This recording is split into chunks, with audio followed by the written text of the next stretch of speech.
Hi, I'm Jonathan McDonald from Potency.world, a revolution in girls' education from 11 to 18. Contact me to find out more about this. But today I'm here in my capacity as an interviewer for Business Live Global. We run this radio station 24 hours a day, interviewing businesses and movers and shakers and change makers and thought leaders. We want to hear from all of you, and in each of these shows we'll be asking questions, and then you get to choose your best song at the end of it. So it really gives you a great opportunity to put across yourself in a more personal manner. So let's see who we've got in the room today. Business conduit, due diligence, Lenna Lou. Hello, Lenna. Hi, Jonathan. How are you today? All the better for seeing you. How are you? It's a good day. It's a good day. And I'm so thrilled, honored, and proud to be here today. So thank you for having me. Absolutely. So I'm interested in this thing, the L factor. We keep on bumping into each other at these quite high level events, and you have this business that you've been running, and you're looking for maybe one or two extra clients. So why did you set up the L factor? Funny enough, Jonathan, L Factor was set up because of a client's need. A client in Canada reached out to me and said, "We like you. You're cheeky, and we love your strategic element, your relationship building element, and not a transactional person. And that's what we're looking for. Solid business relationship with the right people, the right time that we can be in front of." And therefore, my business is always run on retained basis and not on commission basis. Yes, much better. There's so many things being offered where it's no basic pay, and I just think you get the wrong outcomes with that approach. Now, I am making an assumption as to what the L factor means, but just elucidate It's for Lenna, isn't it? It is. So it's Lenna, which is L. Yes. And by the way, surname Lou, which is also L. So I wanted a business to showcase, to be in touch with people that I like, to be helpful to the people, businesses that I can support, and genuinely a part of me to really, really substantiate and help grow that business. So, and it something close to my heart. I wanted something I'm passionate about, and more, helpful to people, etc. So it's about me. Sorry, I was just going to say that you're a very strategic and high level view in your mind. So what sort of companies, at what stage of a company should they come and see you? That's a really good question. So thank you for asking me, Jonathan. I usually work for a company that has, there's a lot of them in the market, and they can't, it's very hard to showcase themselves against their competitors. Right. I have been known, Jonathan, I'm going to share with you, to be a professional nosy parker. I love learning about people, their business, and see in the back of my mind who I can connect them with. My clients are usually people that say, "Look, we'd like to meet so-and-so people at that sort of caliber. Can you help us with that?" And after a few chats, getting to know the business, the company, then we make a decision of, yes, I can help them, or no, perhaps somebody else can do a better job. With that in mind, I'm usually then targeted at specific, whether it's specific sector, specific level, specific people. If I may give you a case study that I did. Please.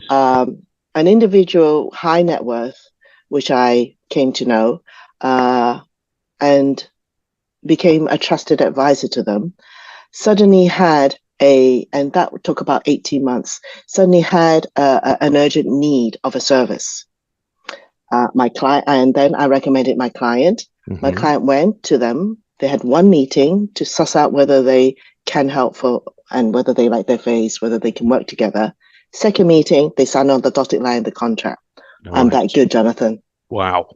So it's like networking, like you're a concierge or a much more individual link to the resources that are required, because that case study is, here's the person I think can help you, and they talk to them and they can help them.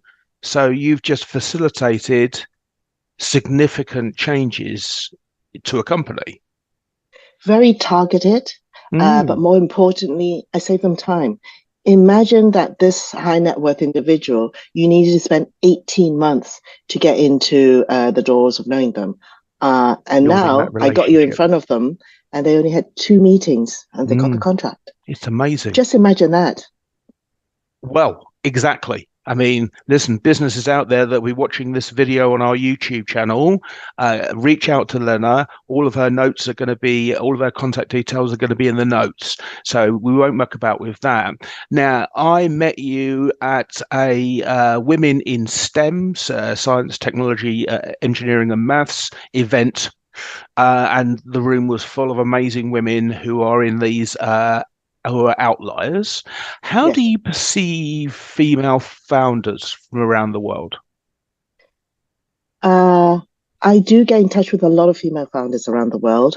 A lot of them have brilliant skills, brilliant experiences, a brilliant background.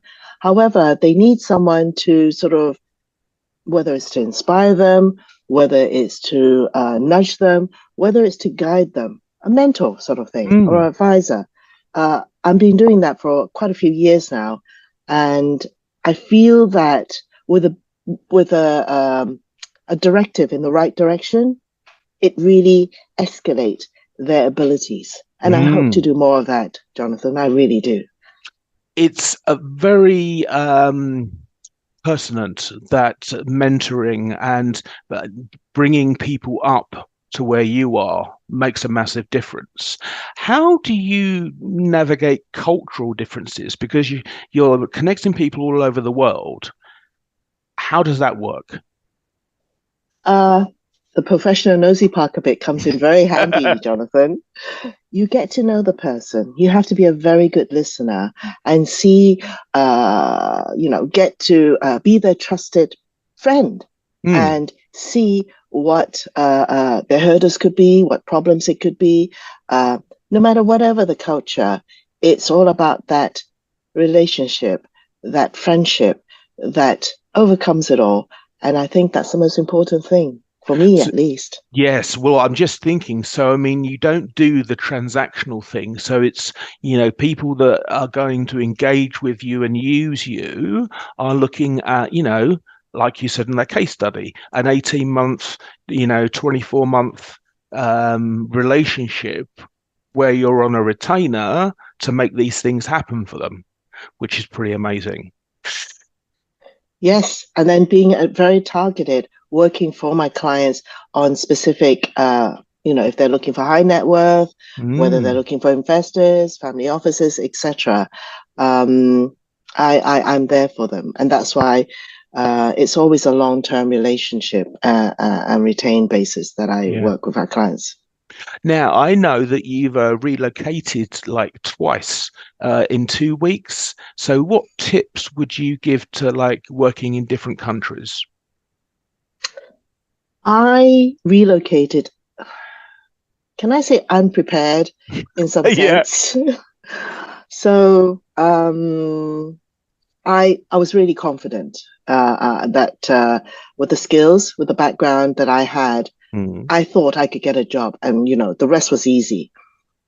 It wasn't. It was very hard, and the pushback was I didn't have the London experience, even though I came to the final 2 candidates for a specific position. But I persevered, Jonathan. I restarted my career. I went through a different field. I built up my network. I made mistakes. It wasn't easy, Yeah, but it got me to where I am today. And it made exactly. me who I am today. Exactly. Yeah. Hey, listen, there is the phrase, if you've never made a mistake, you've never tried anything new. So, yeah.